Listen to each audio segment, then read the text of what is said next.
ہم تو اس زمانے میں کہتے ہیں کہ جو شخص جان بوجھ کے رفع الیدین چھوڑتا ہے وہ رسول اللہ کا دشمن ہے۔ تو توحید کا، ختم نبوت کا قلعہ ہے رفع الیدین سے نماز پڑھنا۔ بسم اللہ الرحمن الرحیم، الصلاۃ والسلام علیک یا رسول اللہ وعلی آلک و اصحابک یا حبیب اللہ۔ انجینئر محمد علی مرزا جیلمی کو آپ نے اکثر یہ کہتے سنا ہوگا کہ میں علمی اختلاف کرتا ہوں، اور یہ علماء جو ہیں یہ ایک دوسرے کو کافر کہتے ہیں، مشرک کہتے ہیں، گستاخ رسول کہتے ہیں، وغیرہ وغیرہ۔ تو یہ اس شخص کا ایک دجل اور فریب ہے کہ میں علمی اختلاف کرتا ہوں اور یہ ایک دوسرے کو کافر و مشرک کہتے ہیں۔ یہ ایک مسئلہ ہے رفع الیدین کا کہ نماز میں صرف تکبیر اولیٰ کے وقت ہی رفع الیدین ہوگا یا بعد میں قبل الرکوع بھی رفع الیدین ہے یا نہیں ہے۔ یہ امت میں 1400 سال سے ایک اختلافی مسئلہ چلا آ رہا ہے، جس میں خود حضرات صحابہ کرام علیہم الرضوان کا بھی علمی اختلاف ہے، تابعین کا، پھر تبع تابعین کا، پھر ائمہ محدثین کا، مجتہدین کا، فقہاء کا، محدثین، سب کا اس میں اختلاف جو ہے وہ صدیوں سے چلا آ رہا ہے۔ اب علمی اختلاف اس کو کہا جاتا ہے کہ ایک فروعی مسئلہ رفع الیدین کا یا قرات خلف الامام کا یا اس طرح کا، اس مسئلے میں آپ کا ایک موقف ہے اور آپ کے موقف کے جو لوگ آپ سے اختلاف کرتے ہیں اور وہ دلائل کی روشنی میں اختلاف کرتے ہیں، تو آپ ان کو کافر ڈکلیئر کریں، آپ ان کو رسول اکرم صلی اللہ علیہ وسلم کا دشمن قرار دیں۔ میں مرزا کے جتنے فالورز ہیں ان کو یہ چیلنج کرتا ہوں کہ رفع الیدین کے مسئلے پر اختلاف پہلے بھی تھا، یعنی کہ مرزا نے آ کے اختلاف کیا یا اب اس صدی میں اختلاف ہوا، لیکن مجھے کوئی ایک عالم بتائیں 14 صدیوں میں جس نے رفع الیدین کرنے کا قول کیا ہو اور نہ کرنے والوں کے بارے میں اتنی سخت سٹیٹمنٹ دی ہو، یا رفع الیدین نہ کرنے کا قول کیا ہو اور کرنے والوں کے بارے میں اس نے کہا ہو اتنا سخت فتویٰ کسی نے لگایا ہو جتنا کہ مرزا کہہ رہا ہے۔ آپ پھر بھی کہتے ہیں کہ یہ بعد علمی اختلاف کرتا ہے اور کسی کو جو ہے کافر نہیں کہتا۔ یہ کہہ رہا ہے کہ اس زمانے میں جو رفع الیدین کے ساتھ نماز نہیں پڑھتا وہ رسول اللہ صلی اللہ علیہ وسلم کا دشمن ہے۔ تو کس طرح اس کو کس نے اجازت دیا کہ مسلمانوں کو، نبی پاک علیہ الصلوۃ والسلام کا کلمہ پڑھنے والوں کو رفع الیدین کے مسئلے میں اختلاف کے باعث یہ رسول اکرم صلی اللہ علیہ وسلم کا دشمن کہے؟ کیا یہ مبالغہ آرائی سے کام نہیں لے رہا؟ اور اپنے مخالفین کو رسول اللہ کا دشمن کہہ کے کیا یہ کافر نہیں کہہ رہا؟ ظاہر ہے جو نبی پاک صلی اللہ علیہ وسلم کا دشمن ہے تو مسلمان تو نہیں ہو سکتا نا، دشمن رسول تو کافر ہوگا۔ تو بدترین کافر کہہ رہا ہے اپنے مخالفین کو، کس بنا پر؟ رفع الیدین نہ کرنے کی بنا پر، حالانکہ رفع الیدین نہ کرنا احادیث سے ثابت ہے۔ اچھا پھر یہ بات بھی ہوتی ہے، اب میں حدیث کا نمبر بھی پیش کرتا ہوں، عبارت بھی پیش کرتا ہوں، حدیث بھی پڑھتا ہوں۔ مرزا کے فالورز حدیث سن کر بھی نا کیا رہے ہوتے ہیں، او جی کوئی علمی بات کرے۔ او خدا کے بندو، علمی بات کسے کہتے ہیں؟ کسے علمی بات کہتے ہیں؟ ہم حدیث پیش کر رہے ہیں۔ رفع الیدین صرف نماز کی تکبیر اولیٰ کے وقت ہے، اس کے بعد رفع الیدین نہیں ہے۔ اس پہ ہم ایک حدیث نہیں، بہت سی حدیث ہمارے اپنے یوٹیوب چینل پر مکمل جو ہے نا رفع الیدین کے حوالے سے ہمارے دلائل موجود ہیں، کہ جس کا تھم نیل ہے کہ حنفی رفع الیدین کیوں نہیں کرتے۔ اس پہ آپ مکمل دلائل، احادیث اور ان کی بیان کردہ جو احادیث ہیں وہ آپ دیکھ سکتے ہیں کہ انہوں نے جتنی احادیث بخاری شریف سے، مسلم شریف اور دیگر کتب حدیث سے مرزا نے پیش کیا نا رفع الیدین کرنے پر، تو ہم نے دلائل سے ثابت کیا۔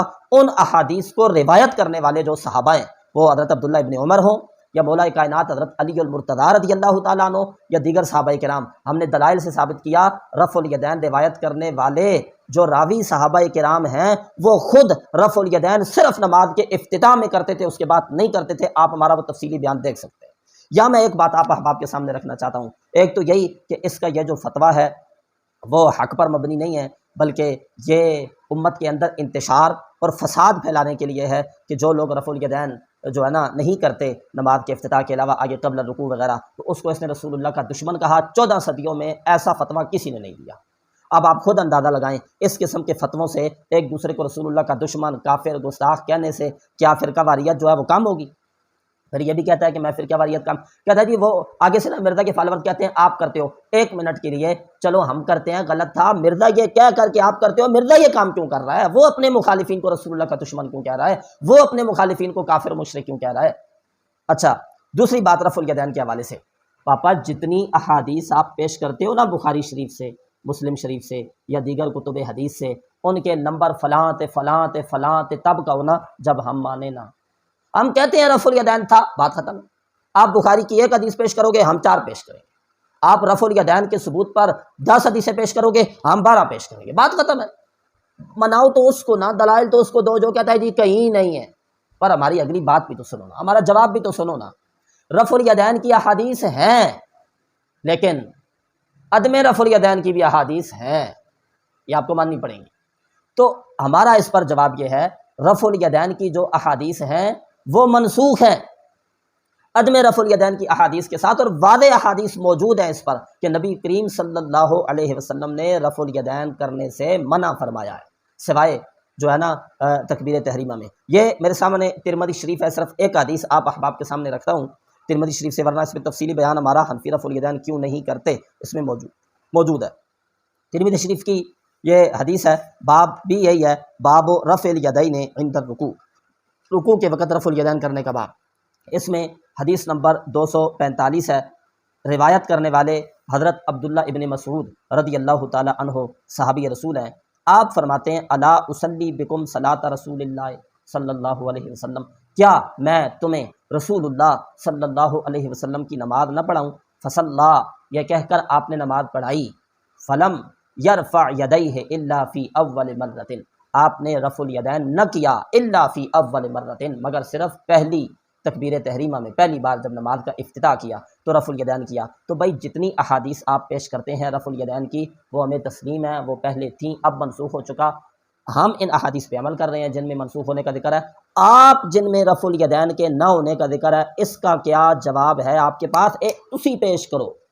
ہم سے کہتے ہیں ان احادیث کا کیا جواب ہے؟ ہم بار بار یہ جواب دے چکے، تھیں احادیث ہیں بخاری شریف میں اور دیگر کتب احادیث میں ہیں کہ رفع الیدین تھا، لیکن وہ منسوخ ہو چکا۔ نبی پاک علیہ الصلوۃ والسلام نے ارشاد فرمایا اسکنوا فی الصلاۃ، سرکش گھوڑوں کے دموں کی طرح ہاتھ اٹھاتے ہوئے میں تمہیں کیوں دیکھ رہا ہوں، نماز میں سکونت اختیار کرو، مسلم شریف دیگر کتب حدیث میں حدیث موجود ہے۔ تو اس واسطے اس طرح کے جو فروعی اختلاف ہیں ان کو علمی اور تحقیقی اختلاف ہی رکھا جائے۔ اس کی بنا پر دیکھیں نا، ہم احناف ہیں، ہمارا یہ موقف ہے کہ نماز کے افتتاح ہی میں صرف رفع الیدین کیا جائے گا، بعد میں نہیں کیا جائے گا۔ لیکن اس کے برعکس جو ائمہ ہیں، مجتہدین ہیں، محدثین ہیں، جن کا یہ موقف ہے کہ رفع الیدین کرنا چاہیے، ہم ان کو کوئی رسول اللہ کا دشمن یا کوئی بھی ایسا نہیں کہتے، بلکہ ہم ان کو جو ہے نا اپنے اپنے مقام کے اعتبار سے ان کا ادب کرتے ہیں، ان کا احترام کرتے ہیں۔ علمی اختلاف تو یہ ہے جو علماء احناف کر رہے ہیں، باوجود اختلاف کرنے کے ہم امام شافعی کا احترام کرتے ہیں، باوجود اختلاف کرنے کے ہم امام احمد بن حنبل رحمۃ اللہ تعالیٰ علیہ آپ کا ہم ادب کر رہے ہیں، احترام کر رہے ہیں، آپ کو اپنے وقت کا عظیم مجدد اور اللہ کا ولی ہم مانتے ہیں،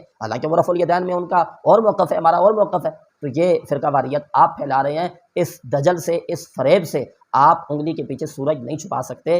اس طرح کے دجل و فریب سے نکلیے، علمی اور تحقیقی اختلاف کیجیے، اللہ تعالیٰ سمجھنے کی، عمل کرنے کی توفیق عطا فرمائے۔